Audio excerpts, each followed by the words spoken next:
Hello పిల్లలు, good evening. నిన్నటి స్టోరీలో చెడ్డవాడైన అబీమెలెకు గురించి విన్నాం కదా. ఈరోజు స్టోరీలో ఒక బలవంతుడి గురించి విందాం. చాలా ఇయర్స్ గడిచిన తర్వాత ఇశ్రాయేలీలు మళ్ళీ దేవుణ్ణి మర్చిపోయారు. దేవుడు వారికి ఎంత మేలు చేసినా వాళ్ళు మాత్రం కొంతకాలం దేవుణ్ణి గనపరుస్తున్నారు. మళ్ళీ కొంతకాలం ఆయన్ని మర్చిపోతున్నారు. ఫిలిస్తీన్లు అనే జాతివారు ఇశ్రాయేలీలను చాలా బాధపెడుతూ, ఇబ్బంది పెడుతూ ఉండేవారు. అలా కొంతకాలం గడిచిన తర్వాత మనోహ అనే వ్యక్తి దేవునికి ప్రార్థన చేస్తూ ఉండేవాడు. అతనికి, అతని భార్యకు పిల్లలు లేరు. దేవుడు అతని ప్రార్థన విని తన దేవదూతని పంపిస్తారు. ఆ దేవదూత మనోహ భార్య దగ్గరికి వచ్చి, నీకు ఒక కుమారుడు పుడతాడు. అతనికి సంసోను అని పేరు పెట్టండి. దేవుడు అతన్ని చాలా బలవంతుడిగా ఉంచుతాడు. కాబట్టి పుట్టిన దగ్గర నుంచి అతనికి తల వెంట్రుకలు కట్ చేయకూడదు అని చెప్తుంది. కొంతకాలం తర్వాత మనోహ అతని భార్యకి దేవదూత చెప్పినట్టే కుమారుడు పుడతాడు.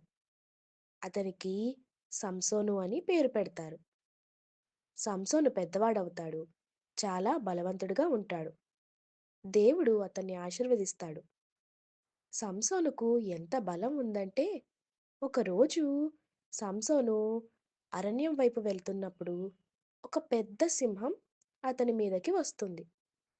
సంసోను కొంచెం కూడా భయపడకుండా ఆ సింహాన్ని తన చేతులతో పట్టుకొని చీల్చి చంపేస్తాడు.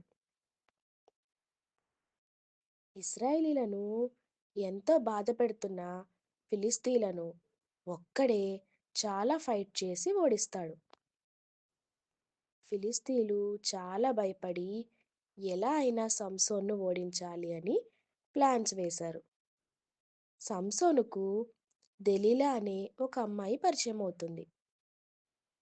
ఫిలిష్తీయులు దెలీలాని పిలిచి, నీకు చాలా డబ్బు ఇస్తాము, సంసోనుకు అంత బలం ఎలా వచ్చింది అని తెలుసుకోమని చెప్తారు. దెలీలా ఫిలిష్తీయుల దగ్గర చాలా డబ్బులు తీసుకొని సంసోన్ను అడుగుతుంది, నీకు ఇంత బలం ఎక్కడిది అని. మొదట సంసోను అబద్ధాలు చెప్తాడు. కానీ దెలీలా చాలాసార్లు అడిగేటప్పటికి నిజం చెప్పేస్తాడు. సంసోను ఏం చెప్పాడు అని రేపటి స్టోరీలో విందాం. ఒక చిన్న ప్రార్థన చేసుకుందాం. దేవా, నీకు వందనాలు. ఈరోజు స్టోరీలో సంసోను కథ విన్నాం. దేవా, నీవు మాకు ఇచ్చే అవకాశాలు మేము ఎప్పుడూ సద్వినియోగం చేసుకోవడానికి మాకు హెల్ప్ చేయండి. ఆమెన్.